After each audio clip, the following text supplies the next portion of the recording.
Bos días a todos. Damosvos a benvida a esta sesión técnica na que imos coñecer os resultados da avaliación dos menús escolares 2024-2025. Temos o placer de contar con Uxía Rodríguez Lavandeira, técnica de Servizo de Estilos de Vida Saudable e Educación para a Saúde da Dirección Xeral de Saúde Pública da Consellería de Sanidade. Uxía conta con unha amplia experiencia na promoción de hábitos de vida saudables e na avaliación de programas de alimentación en saúde no ámbito educativo. O seu traballo contribúe a garantir que os menús escolares sexan equilibrados, nutritivos e coherentes cos obxectivos da saúde pública. Na súa ponencia de hoxe titulada Resultados da avaliación dos menús escolares 2024-2025 presentarános os principais achados desta análise, así como as propostas de mellora que permitirán avanzar cara a uns comedores escolares máis saudables e sostibles. Os deixo con Uxía. Muchas gracias. Claro. Bos días a todos, grazas por conectaros a esta sesión técnica onde vou facer un resumo do programa 16 que fixemos ata agora, que estamos realizando nestes momentos e cales son os nosos seguintes pasos. Por facer un resumo, o obxectivo do programa 16 é contribuir a que os centros escolares sexan espazos acolledores que fomenten un estilo de vida saudable e sostible. Isto conseguese mediante o apoio e a mellora continua da calidade nutricional, non só nos menús escolares dos que vamos a falar hoxe, senón tamén nos alimentos e bebidas ofrecidos nas máquinas expendedoras e nas cafeterías.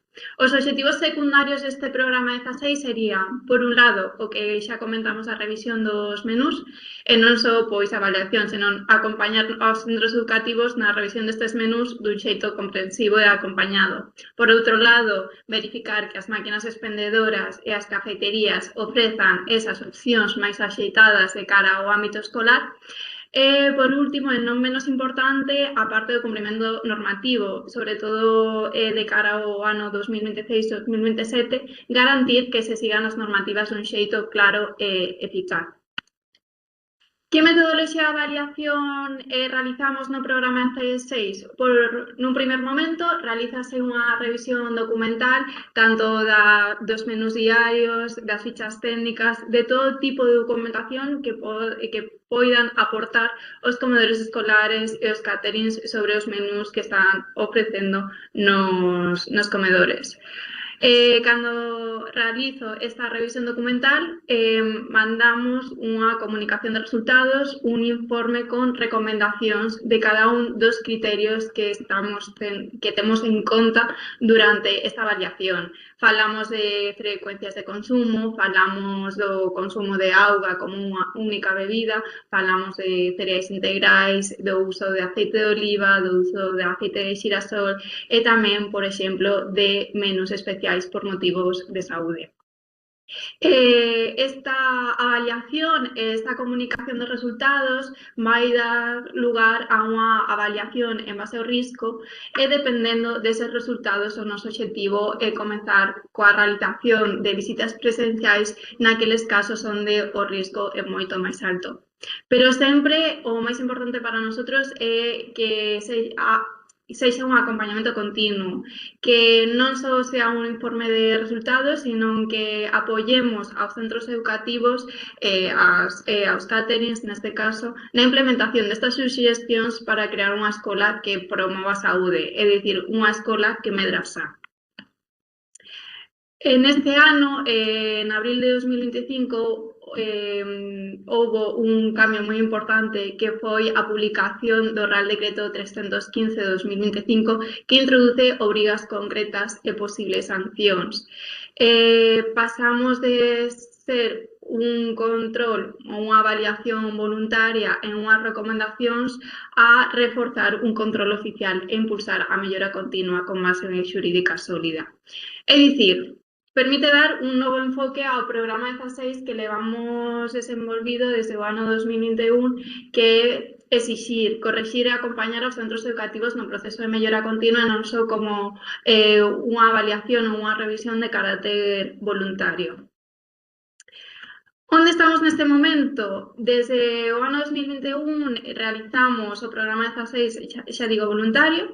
No ano 2021-2022 foron avaliados 77 centros. No ano 2022-2023, 496 centros públicos. No ano 2024-2025, outros 128 centros educativos públicos. O obxectivo para este ano é conseguir avaliar esos 61 centros públicos que aínda quedan sen avaliar. Seguramente a nosa idea sexa realizar tamén esa visita inicial presencial nestes 61 centros. Por outro lado, nestes momentos temos aberto o plazo para que os centros concertados e privados, cerca de 263 centros en Galicia, envíen a documentación para realizar esa primeira fase de avaliación documental. E tamén o noso obxectivo é acadar por fin un censo global de Galicia sobre as máquinas expendedoras de cafeterías para poder continuar no vindeiro curso coa avaliación propia destes produtos.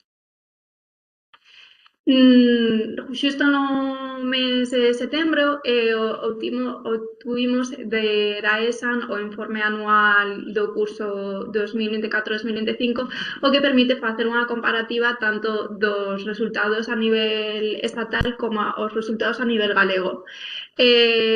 Non temos que autocomplacernos, hai bastantes criterios a mellorar, pero tamén nos permitiu ver en que criterios xa hemos mellorado, xa hai unha tendencia ascendente, como pode ser que o 100% dos comedores escolares públicos galegos que presentamos no ano 2024-2025 xa presentan unha ración de peixe semanal. Hai case un 100%, por exemplo, en non consumir máis de 2 racións semanais de frituras ou 3 pratos precociñados mensuais. E tamén, por exemplo, acadamos o 100% no caso da ración de hortalizas como primeiro prato semanal. De maneira xenérica, podese dicir que o 77% dos centros galegos cumpren con ese 75% máis de frecuencias mínimas dos grupos de alimentos que habería que consumir nos centros educativos, próximo á media nacional, que está nun 79%. Isto é moi importante porque implica unha tendencia ascendente, pero xa digo, hai criterios como pode ser o consumo de cereais integrais, a presencia de agua como unha única bebida ou o consumo de aceites de oliva ou aceites de xirasol, que son criterios onde os resultados aínda non son tampouco esperados de todo e que temos que conseguir avanzar neles. Cara onde imos? O noso obxectivo de cara a este curso, o curso 2026-2027, é poder completar a avaliación do 100% dos centros públicos de Galicia, e tamén esperemos que neste ano conseguir o 100% dos centros concertados e privados. Por outro lado, de cara ao inicio deste Real Decreto no ano 2026-2027, estamos creando un protocolo estandarizado unificando criterios, metodoloxías e ferramentas de avaliación nutricional. Queremos iniciar as visitas in situ nasqueles casos que sexa necesario para validar a información e acompañar o proceso de mellora dos centros, porque todos sabemos que unha cousa é o que aparece nos documentos e outra cal é a realidade nos centros educativos.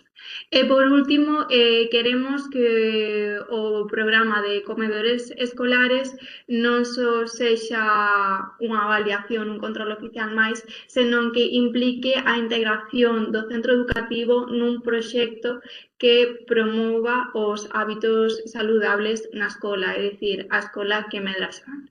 Co obxectivo final, que sexa unha avaliación participativa e unha mellora continua, e tamén axudar neste proceso a través de unha formación específica de materiais de sensibilización e un sistema digital de seguimento.